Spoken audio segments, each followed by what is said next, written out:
Buenísimas, buenísimas, buenísimas mañanitas. Me encanta estar aquí. Mi Cristo interior, salud y bendice a tu Cristo interior. Tú que vas a conectarte hoy, esta noche, mañana, cualquier día. Y también el de aquellos que queriendo conectarse no pueden. Hoy es miércoles 2 de septiembre de 2015. 2 de septiembre. Programa número 1078. Entramos al mes 9 del año. Se acabó, se acabó. Que el espíritu de sabiduría descienda sobre nosotros todos y nos ilumine. A mí, para decir lo que debo decir, a ustedes, para comprenderlo. Gracias por sus correos, gracias por lo que en ellos expresan, gracias por sus manifestaciones y buenos deseos de bienestar y salud para conmigo. Las 7 leyes universales enunciadas por Hermes Trismegisto, dícese que fueron enunciadas hace más de 3.500 años y hoy todavía están más que muy vigentes. Resumen de las leyes.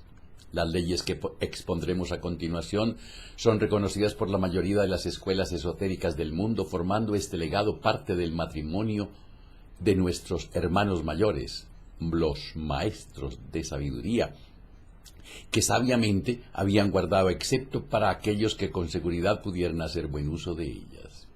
Hoy en día todo está al alcance de todos, pero solo aquellos que sienten el impulso de sus almas hambrientas de sabiduría son capaces de sacarle su verdadero provecho. Las leyes pertenecen al todo. El todo se escribe con mayúsculas, queriendo decir con esto el Ser Supremo, al Dios Padre, Madre, Creador. Todas las cosas pertenecen al todo. El todo está en todas y cada una de las cosas. El todo, al todo se le denomina Dios, y nada se escapa a sus leyes divinas, porque nada puede existir fuera de él. ¡Qué bonito! Antes de proseguir con nuestros estudios, quisiéramos enunciarles 3 aforismos, aunque en verdad se reducen a uno, que despejan cualquier duda sobre la obra oculta de Hermes Trismegisto. Los griegos lo apodaron Trismegisto, Hermes, el 3 veces grande. Donde quiera que estén las huellas del maestro, allí los oídos del que está presto para recibir sus enseñanzas se abren de par en par. Cuando el oído es capaz de oír, entonces vienen los labios que han de llenarlos de sabiduría. Y la tercera, los labios de la sabiduría permanecen cerrados, excepto para el oído capaz de comprender. Las 3 dicen lo mismo, pero con diferentes palabras. Me encanta. Los 7 principios herméticos. Ningún conocimiento oculto ha sido tan celosamente guardado como los fragmentos de las enseñanzas herméticas, las que han llegado hasta nosotros a través de las centurias transcurridas desde los tiempos del gran fundador Hermes Trismegisto, el elegido de los dioses, quien vivió en el antiguo Egipto cuando la raza actual estaba en su infancia.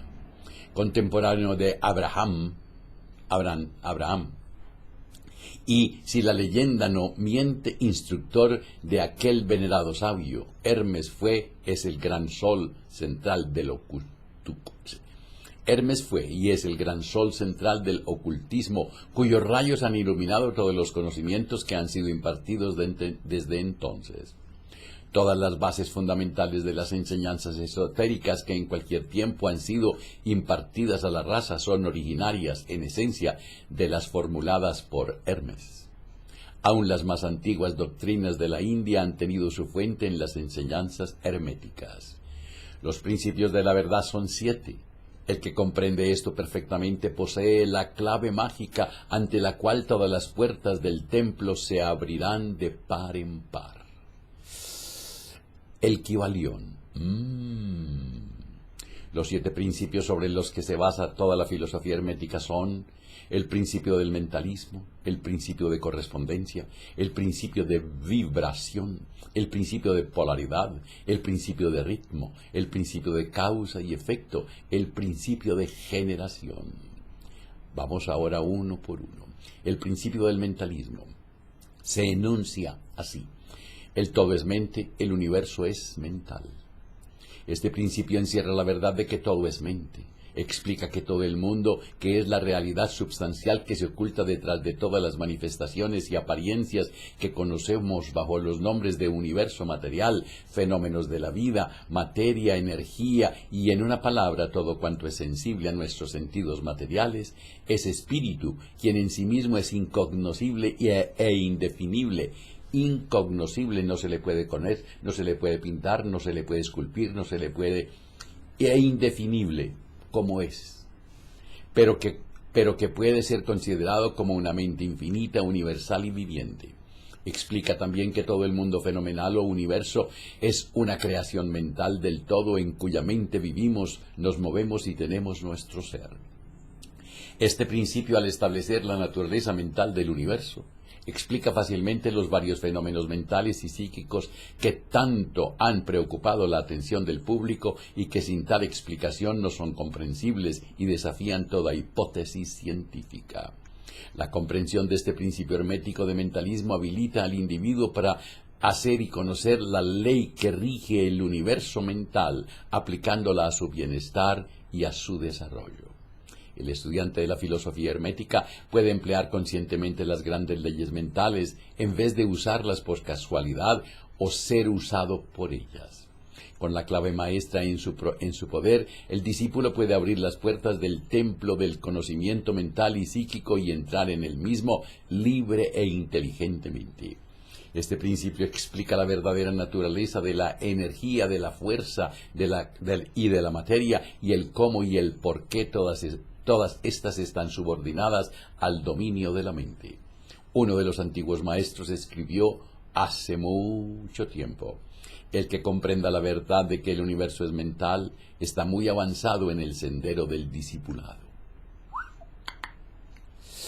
Y estas palabras son tan verdad hoy en día como lo eran cuando fueron escritas. Sin esta clave maestra el discipulado es imposible, y el estudiante que no la posea en vano llamará a la puerta del templo. Segundo, el principio de correspondencia. Como es arriba, es abajo. Como es abajo, es arriba.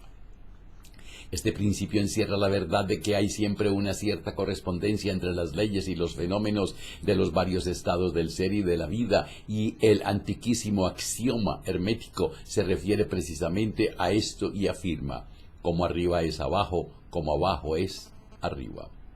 Y la comprensión de este principio da una clave para resolver muchos de los más oscuros problemas y paradojas de los misterios secretos de la naturaleza. Hay muchos planos que no conocemos, pero cuando aplicamos esta ley de correspondencia a ellos, mucho de lo que en otra manera nos haría incomprensible se hace claro a nuestra conciencia. Este principio es de aplicación universal en los diversos planos, mental, material y espiritual del cosmos. Es una ley universal. Los antiguos herméticos consideran este principio como uno de los más importantes auxiliares de la mente, por cuyo intermedio se puede descorrer el velo que oculta lo desconocido a nuestra vida.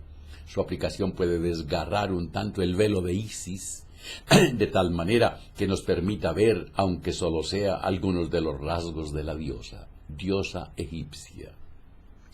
De igual manera que el conocer los principios de la geometría habilita al hombre para medir el diámetro, órbita y movimiento de las más lejanas estrellas, mientras permanece sentado en su observatorio. Así también el conocimiento del principio de correspondencia habilita al hombre a razonar inteligentemente de lo conocido a lo desconocido. Estudiando la mónada se llega a comprender al arcángel. El principio de vibración. Nada es inmóvil, todo se mueve, todo vibra.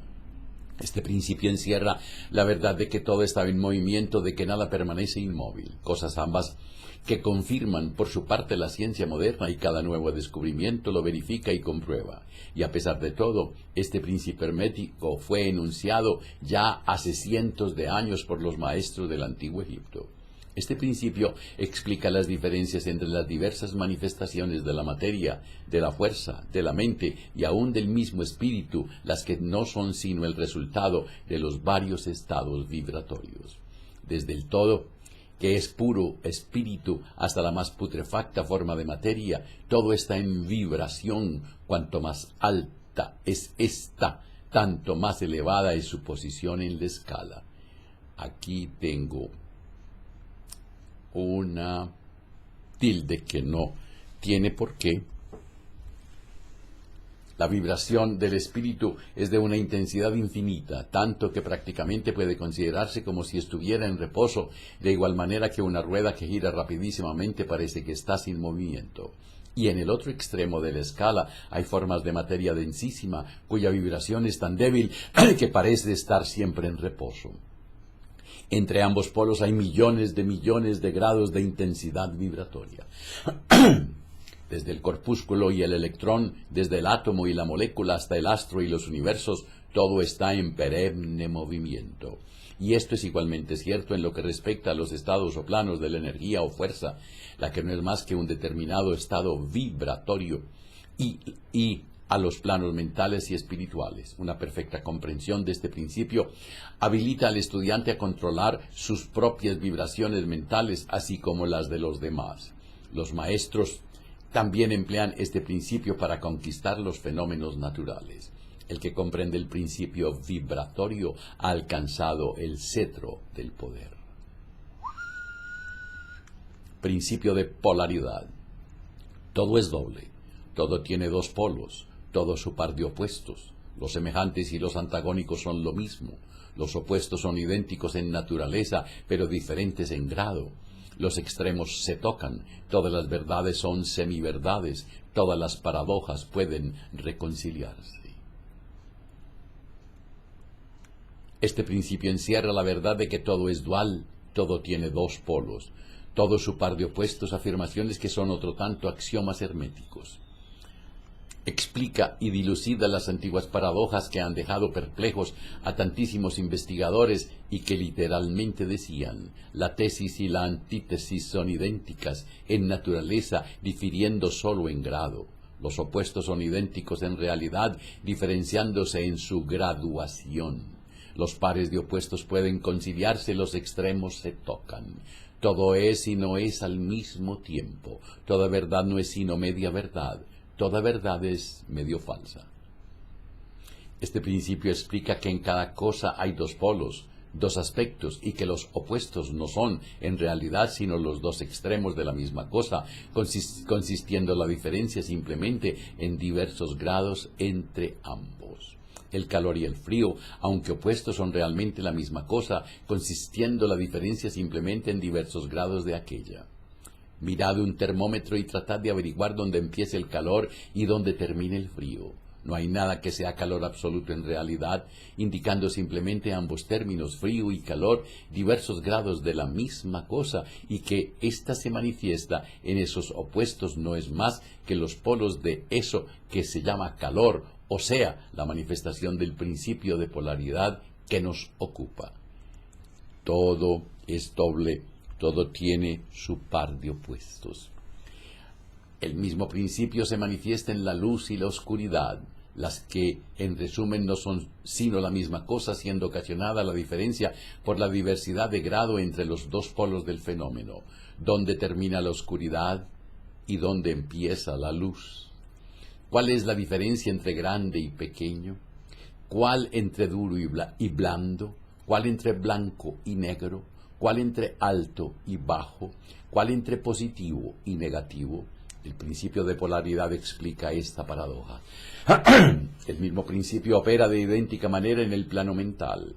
Tomemos, por ejemplo, el amor y el odio, dos estados mentales completamente distintos aparentemente, y notaremos que hay muchos grados entre ambos, tantos que las palabras que nosotros usamos para designarlos agradable y desagradable se esfuman en una en la otra, hasta tal punto que muchas veces somos incapaces de afirmar si una cosa nos causa placer o disgusto. Todas no son más que gradaciones de una misma cosa, como lo comprenderéis claramente por poco que meditéis sobre ello. Y aún más, es posible cambiar o transmutar las vibraciones de odio por vibraciones de amor en la propia mente y en la mente de los demás, lo que es considerado como lo más importante por los ocultistas. Muchos de los que leéis estas páginas habréis tenido experiencias en vosotros mismos y en los demás de la rápida e involuntaria transición del amor en odio y recíprocamente.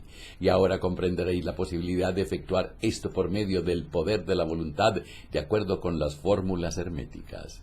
El bien y el mal no son sino los polos de una misma y sola cosa, y el discípulo comprende y conoce perfectamente el arte de transmutar el mal en bien, aplicando inteligentemente el principio de polaridad. En una palabra, el arte de polarizar se convierte en una fase de la alquimia mental conocida y practicada por los antiguos y modernos maestros ocultistas. La perfecta comprensión de este principio capacita para cambiar la propia polaridad, así como la de los demás, si uno se toma el tiempo y estudia lo necesario para dominar este arte. El principio del ritmo.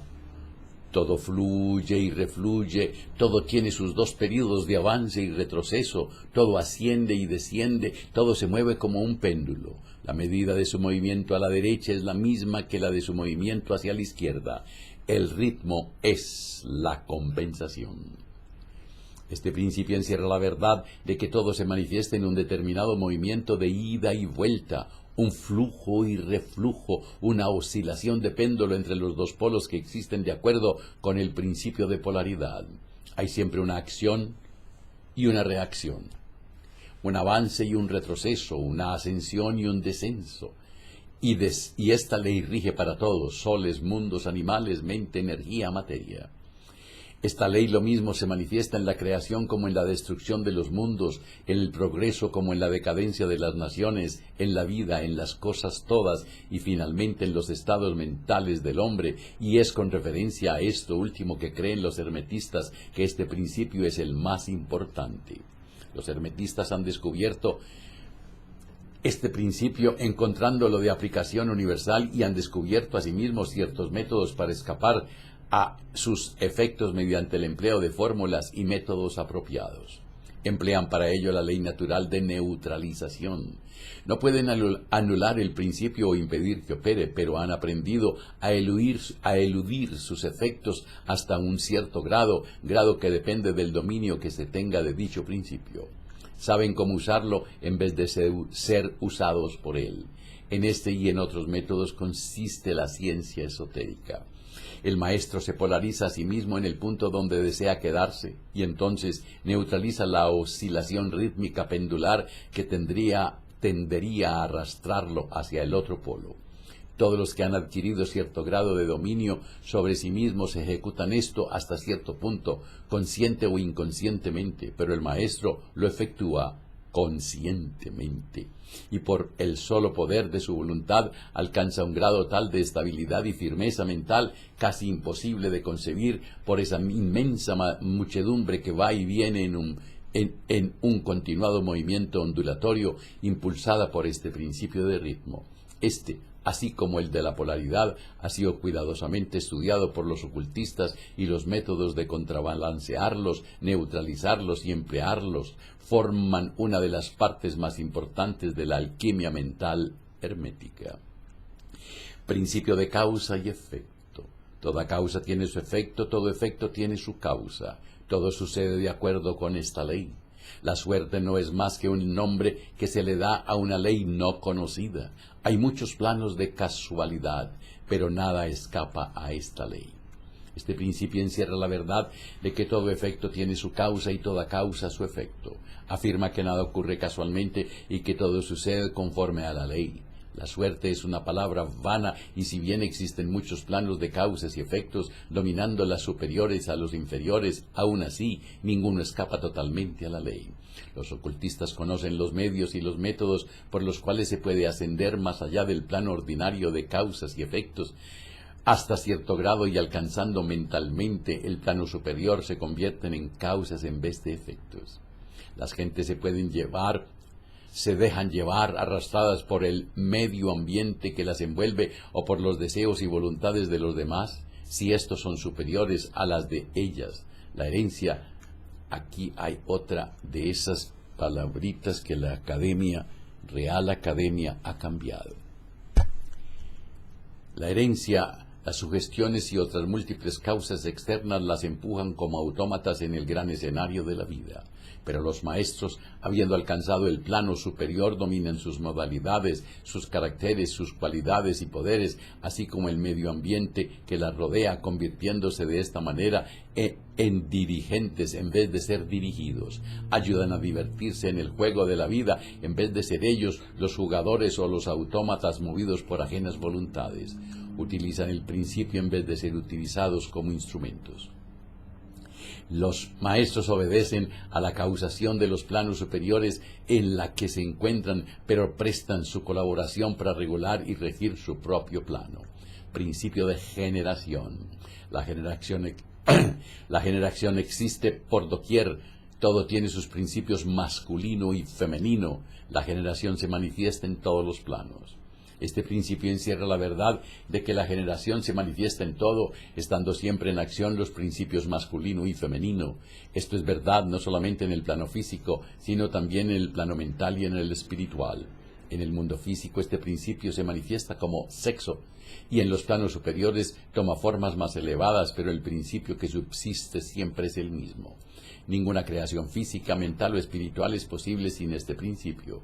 La comprensión del mismo ilumina muchos de los problemas que tanto han confundido la mente de los hombres. Este principio creador obra siempre en el sentido de generar, regenerar y crear.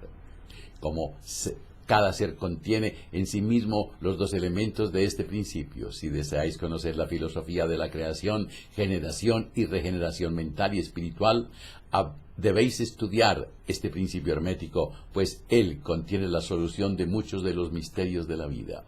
Advertimos que este principio nada tiene que ver con las perniciosas o degradantes teorías, enseñanzas y prácticas que se anuncian con llamativos títulos, las que no son más que una prostitución del gran principio natural de generación. Tales teorías y prácticas no son más que la resurrección de las antiguas doctrinas fálicas, y que fálicas, que se refieren al falo o pene, que sólo pueden producir la ruina de la mente, del alma y del cuerpo, y la filosofía hermética siempre ha alcanzado su verbo de protesta contra esas licencias y perversiones de los principios naturales.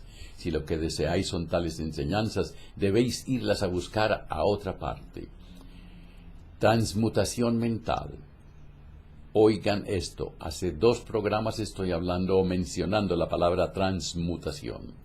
La mente, así como todos los metales y demás elementos, pueden ser transmutados de estado en estado, de grado en grado, de condición en condición, de polo a polo, de vibración en vibración. La verdadera transmutación ocultista es una práctica, un método, un arte mental.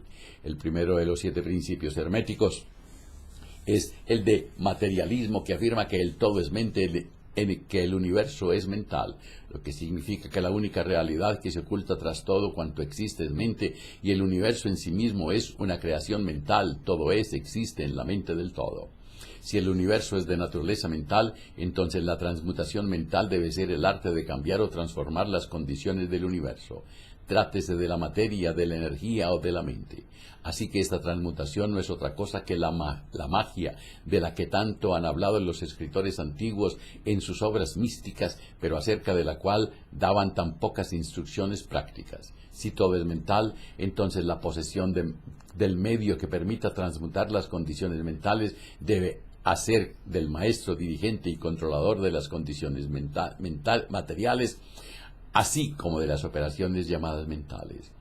Es muy cierto que nadie, excepto los alquimistas mentalistas más avanzados, han alcanzado el grado de poder necesario para dominar las condiciones físicas más densas, tales como los elementos de la naturaleza, la producción y cesación de las tempestades, la producción y cesación de terremotos u otros fenómenos físicos de cualquier clase, pero que tales hombres existieron y que existen es una cosa que no duda ningún ocultista, sea de la escuela que sea.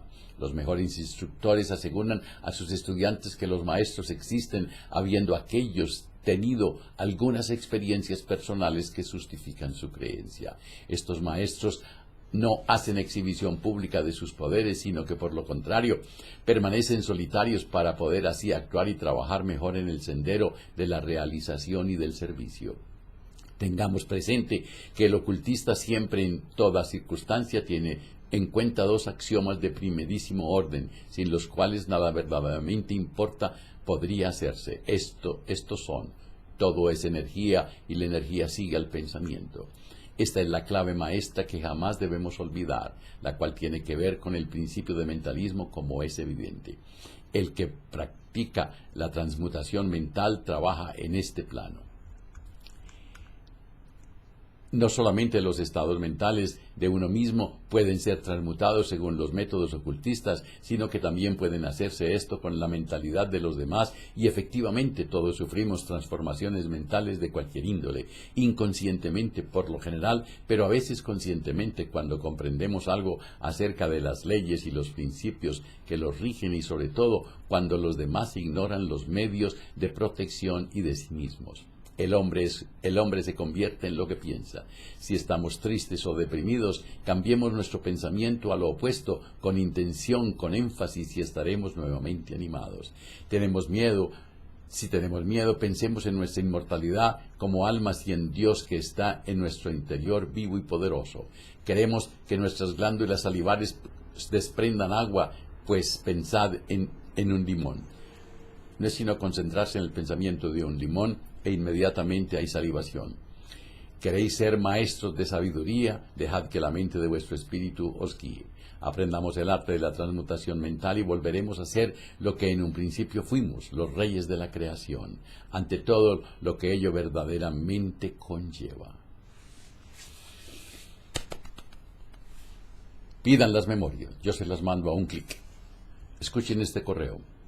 Abuelo, mi Cristo interior, saluda y bendice a tu Cristo interior. Qué berraquera de programas. Si uno se pone a practicar todo lo que tú nos enseñas y a analizar, ya uno es un bicho raro, pero no importa, seguiré adelante, te quiero mucho.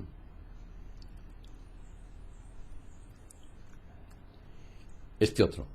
He visto tus programas y debo decir que los últimos sobre la meditación fueron excelentes, y anda qué decir de los viernes, de todo un poquito, que hace que uno se desternille de la risa. Mi mamá es otra que te ve y llora de la risa. Gracias. Cuando te abrazas, cuando te quieres, cuando te amas, la vida te abraza, la vida te quiere, la vida te ama. Digan hoy muchas veces: me acepto y me apruebo como soy, me amo. Me acepto y me apruebo como soy, me amo. Digan también: yo soy en cada nuevo día más dulce. Mañana jueves, 6 minutos para sanarme. 6 minutos para sanarme. Que la prosperidad, la armonía, la salud, la sabiduría y el amor sean con ustedes y sus familias, conmigo y mi familia. Si hoy tienes un momento raro, te sientes mal, enfermizo, con náuseas, con celos, con rabia, invoca al espíritu de sabiduría, pídele que descienda sobre ti y cuéntale. Y si en tu relato encuentras algo mal puesto en tu corazón contra tu esposa, tu hijo, tu jefe, un vecino, perdónalo, ámalo, agradece, olvídalo. Y si es contigo, perdónate, ámate, agradece y duérmete. Y no se les olvide reír, pero por nada, nada, nada del mundo. Hasta mañana.